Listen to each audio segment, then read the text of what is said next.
சிப்லா வந்து ஒரு medical device technology company, பெங்களூரில் கம்பெனி பேரில் ஒரு 20% இன்வெஸ்ட் பண்ணியிருக்காங்க.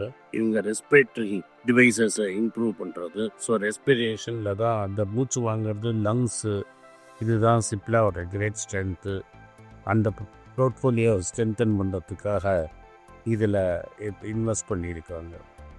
அதே சமயத்தில் டாக்டர் ரெட்டியோட ரிசல்ட்ஸ் வந்திருக்கு. அது ஃப்ளாட்டாக இருக்குது ரிசல்ட்ஸு. அதோட மோர் இம்பார்ட்டண்ட் என்னென்னா, அவங்களோட நியூயார்க் ஆஃப் ஃபெசிலிட்டியை எஸ்டாப்ளிஷ்மெண்ட்டை FDA பார்த்துருக்காங்க. சில அப்சர்வேஷன்ஸ் கொடுத்துருக்காங்க.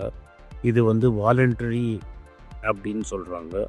அப்படின்னா என்ன அர்த்தம்னா, இங்கே பெருசாக ஒன்றும் ப்ராப்ளம் இல்லை, ப்ரொடக்ஷன்லாம் நிற்காது, பிஸ்னஸ் பாட்டுக்கு அவங்க கொடுத்துட்ருக்கலாம், சம் கரெக்ஷன்ஸ் பண்ணலாம். இதனால் எந்த பிஸ்னஸும் ப்ரொடக்ஷன் ஃபெசிலிட்டியும் அதில் நிறுத்தாது அப்படின்னு சொல்கிறாங்க.